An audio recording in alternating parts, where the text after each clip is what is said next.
Oi, hoje nós iremos falar sobre o sistema circulatório ou sistema cardiovascular. O sistema circulatório consiste num órgão central que faz a impulsão do sangue. Esse órgão é o coração e também é composto por um sistema de vasos para a circulação do sangue. Os vasos que levam o sangue do coração para os órgãos são chamados de artérias, e aqueles que trazem sangue dos órgãos para o coração são chamados de veia. Um outro sistema recolhe parte do fluido tissular, que constitui a linfa, e o transporta em direção às veias, são os vasos linfáticos. As estruturas do sistema circulatório são coração, que é um órgão musculoso oco, em forma de cone, cuja base se prende a outras estruturas torácicas por meio das grandes artérias e cujo ápice se encontra inteiramente livre. É constituído pelo lado direito e esquerdo. Cada uma dessas porções é formada pelo átrio e pelo ventrículo, que se comunicam por uma abertura atrioventricular. O volume do átrio é cerca de 2/3 do volume do ventrículo. Ao átrio direito chegam as veias cava, cranial e caudal e a veia coronária. Do ventrículo direito sai a artéria pulmonar. Ao átrio esquerdo chegam as veias pulmonares. Do ventrículo esquerdo sai a artéria aorta. O sangue deixa o coração através de tubos fechados chamados artérias, que se ramificam repetidamente até que artérias finas, que são chamadas de arteríolas, medindo cerca de 0,1 milímetro de diâmetro, sejam formadas. As arteríolas levam o sangue até tubos extremamente pequenos, chamados capilares. O sangue inicia seu retorno ao coração, passando através de pequenas veias chamadas de vênulas, que se juntam para formar veias. As veias maiores finalmente trazem o sangue de volta ao coração. O coração é um órgão muscular que se contrai ritmicamente, impulsionando o sangue no sistema circulatório. Suas paredes apresentam-se constituídas por 3 túnicas: túnica interna, o endocárdio, túnica média, o miocárdio, e a túnica externa, o pericárdio, que tem um folheto visceral, o epicárdio. O coração tem uma porção central fibrosa que lhe serve de ponto de apoio. É o esqueleto fibroso do coração. No coração também observa-se as válvulas cardíacas e o sistema gerador e condutor do estímulo cardíaco. Agora vamos falar sobre as túnicas que envolvem o coração. O endocárdio é homóloga à camada íntima dos vasos, sendo, portanto, constituída por endotélio, apoiado sobre uma delgada camada subendotelial de natureza conjuntiva frouxa. Unindo o miocárdio à camada subendotelial, encontramos um estrato subendocárdio de tecido conjuntivo, onde correm vasos, nervos e ramos do aparelho condutor do coração. O miocárdio é constituído por fibras musculares cardíacas, dispostas em camadas que envolvem as cavidades cardíacas de um modo complexo e espiralado. Grande parte dessas camadas se insere no esqueleto cardíaco.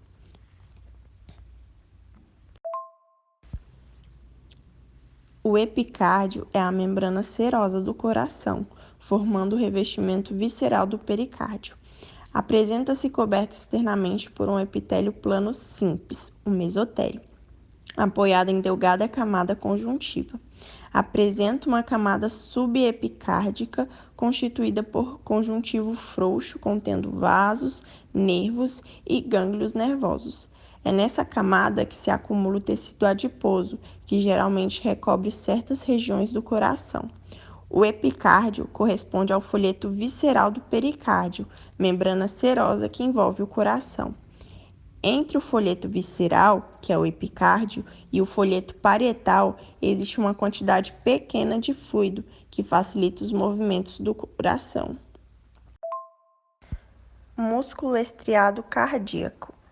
O músculo estriado cardíaco é um músculo do coração e é constituído por células alongadas e ramificadas que se prendem por meio de junções celulares complexas. Essas células apresentam estriações transversais semelhantes às do músculo esquelético, mas ao contrário das fibras esqueléticas que são multinucleadas, as fibras cardíacas possuem apenas um ou mais núcleos centralmente localizados. Uma característica exclusiva do músculo cardíaco é a presença de linhas transversais fortemente coráveis, chamados discos intercalares, que são complexos juncionais encontrados na interface de células musculares adjacentes.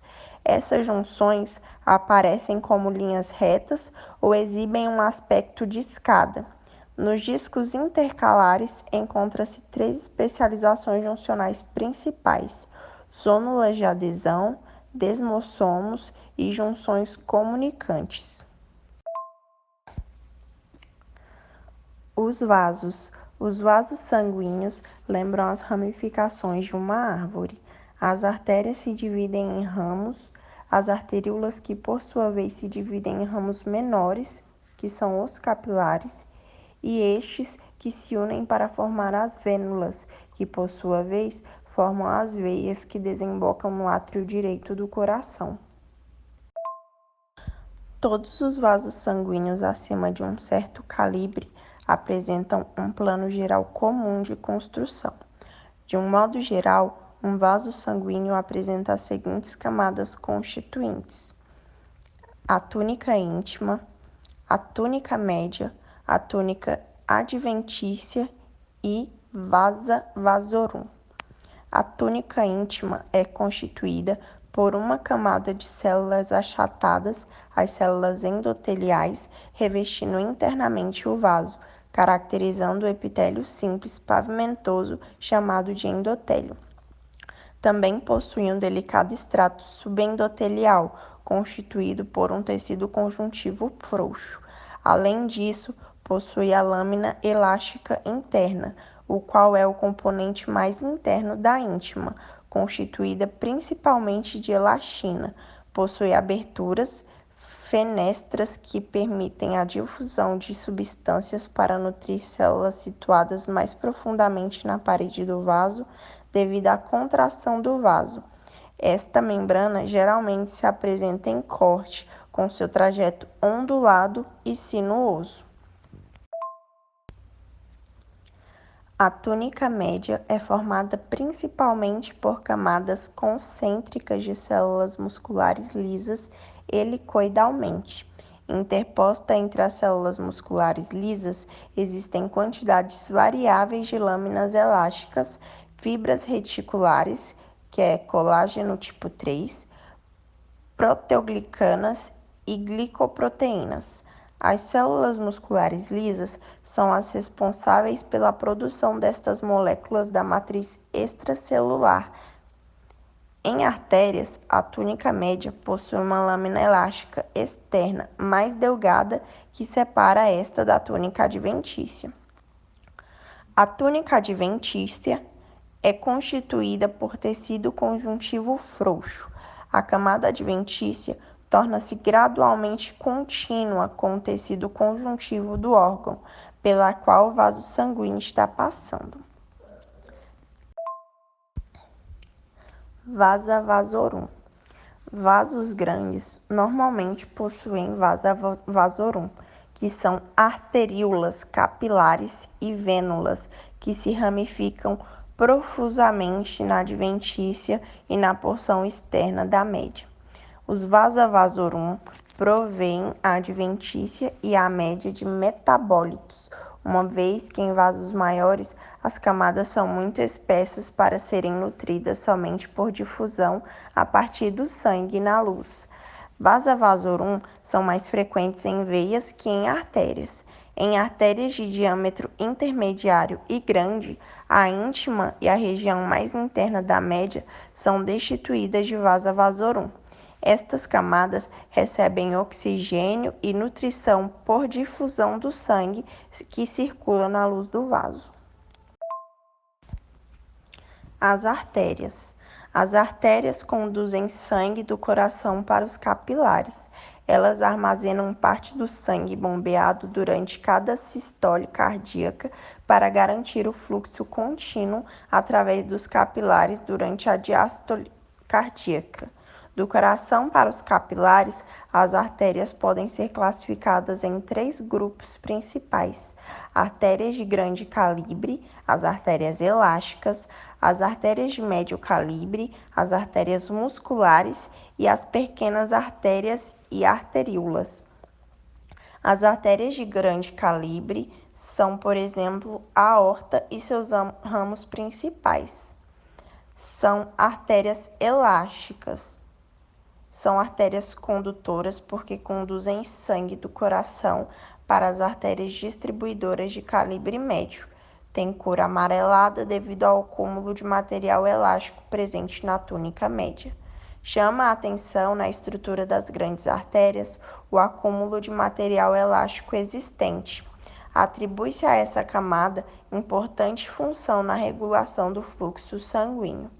O tecido elástico sofre dilatações periódicas e absorve o impacto da pulsação cardíaca, que sabemos ser intermitente. Durante a diástole, as artérias voltariam ao calibre normal, impulsionando o sangue. A consequência desta ação é que, à medida que se distancia do coração, o fluxo e a pressão arterial tornam-se cada vez mais regulares. A túnica íntima das artérias elásticas é composta pelo endotélio e pelo tecido conjuntivo subendotelial. Grandes quantidades de lâmina elástica são encontradas na túnica média, com feixes de células musculares lisas, preenchendo os estreitos espaços entre as lâminas elásticas. As fibras colágenas estão presentes em todas as túnicas, mas especialmente na adventícia. Vasos sanguíneos, nervos e vasos linfáticos podem ser conhecidos na túnica adventícia das grandes artérias elásticas. As artérias de médio calibre ou artérias musculares são vasos distribuidores que permitem uma distribuição seletiva de sangue para diferentes órgãos em resposta às necessidades funcionais. Exemplos de artérias de médio calibre incluem as artérias radial, tibial, poplítea, axilar, esplênica, mesentérica e intercostal. O diâmetro das artérias musculares de médio calibre é cerca de 3 milímetros ou mais.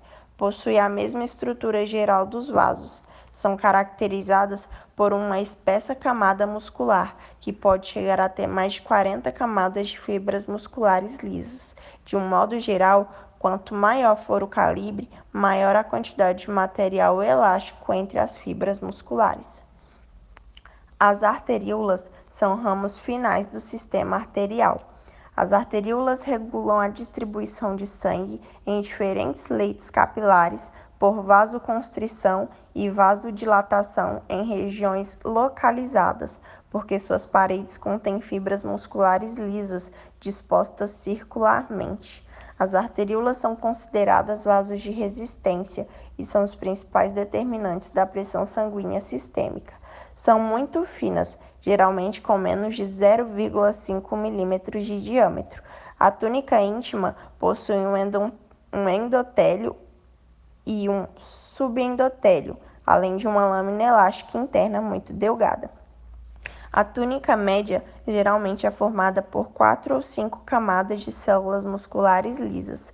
A túnica adventícia é estreita, pouco desenvolvida, com pouca quantidade de tecido conjuntivo frouxo. Os capilares. Os capilares apresentam-se constituídos apenas por uma camada única de células endoteliais. O calibre médio dos capilares é pequeno. Os capilares podem ser agrupados em 3 grupos, dependendo da continuidade da camada endotelial e da lâmina basal. Primeiro grupo, capilar contínuo ou somático. É caracterizado pela ausência de fenestras em sua parede. As células endoteliais são unidas por junções de oclusão e aderência. e transportam líquido e solutos através de cavéolas e vesículas de pinocitose. Este tipo de vaso capilar é encontrado em todos os tipos de tecido muscular, tecidos conjuntivos, glândulas exócrinas e tecido nervoso.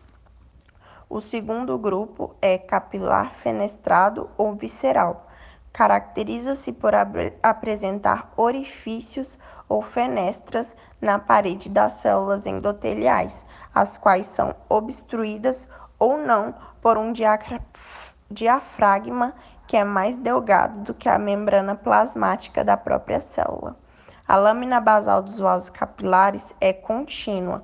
O capilar fenestrado geralmente é encontrado em tecidos onde ocorre intensa troca de substâncias entre as células e o sangue, como o rim, o intestino e as glândulas endócrinas. O terceiro grupo é o do capilar sinusoide. Apresenta as seguintes características: trajeto tortuoso com calibre grandemente aumentado. Suas células endoteliais formam uma camada descontínua e são separadas umas das outras por espaços amplos que comunicam o capilar com o tecido subjacente. Abundantemente, tem uma quantidade grande de poros ou fenestrações desprovidas de diafragmas nas paredes das células endoteliais. Tem a presença de macrófagos entre as células endoteliais. Também possui a lâmina basal descontínua. Os capilares sinusoides são encontrados principalmente no fígado e em órgãos hematopoéticos, como a medula óssea e o baço. Estas particularidades estruturais sugerem a existência nos capilares sinusoides de condições que tornam mais fácil e mais intenso o intercâmbio de substâncias entre o sangue e os tecidos. As veias. O sistema venoso se inicia no final do leito capilar, com as vênulas pós-capilares, que estruturalmente se assemelham aos capilares contínuos, mas com um lumen maior. As vênulas pós-capilares, o sítio preferencial de migração dos leucócitos para os tecidos por um mecanismo chamado diapedese, são constituídas de células endoteliais sustentadas por uma lâmina basal e uma adventícia de tecido conjuntivo frouxo. As veias têm uma parede relativamente fina em comparação às artérias do mesmo calibre. Assim como as artérias, as veias são constituídas por túnicas. Entretanto, a distinção de uma túnica média e adventícia geralmente não fica muito clara. O lúmen é revestido por um endotélio e uma lâmina basal subjacente. Não se vê uma lâmina elástica interna distinta.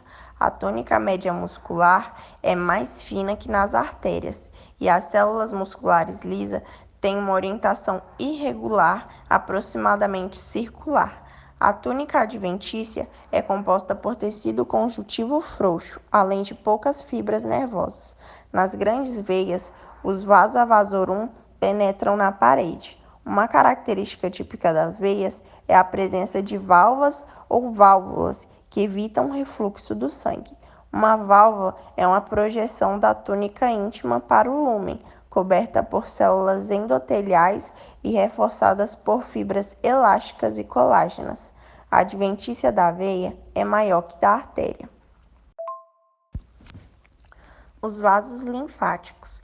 Os vasos linfáticos são tubos que auxiliam o sistema cardiovascular na remoção do líquido tecidual dos espaços intersticiais do corpo. Os vasos então retornam o líquido ao sangue. O sistema linfático é essencialmente um sistema de drenagem e não há nenhuma circulação. Os vasos linfáticos são encontrados na maioria dos tecidos e órgãos do corpo, mas estão ausentes no sistema nervoso central, no globo ocular, no vidro interno, na epiderme, na cartilagem e no osso. Os vasos linfáticos apresentam 3 camadas semelhantes às das pequenas veias, mas o lúmen é maior. A túnica íntima consiste em um endotélio e uma fina camada subendotelial de tecido conjuntivo. A túnica média Contém algumas poucas células musculares lisas em uma disposição concêntrica separadas por fibras colágenas. A túnica adventícia é formada por tecido conjuntivo frouxo com fibras colágenas e elásticas. Eles também possuem um maior número de válvulas no seu interior. Os vasos linfáticos apresentam-se dilatados e exibem um aspecto nodular ou em colar de contas.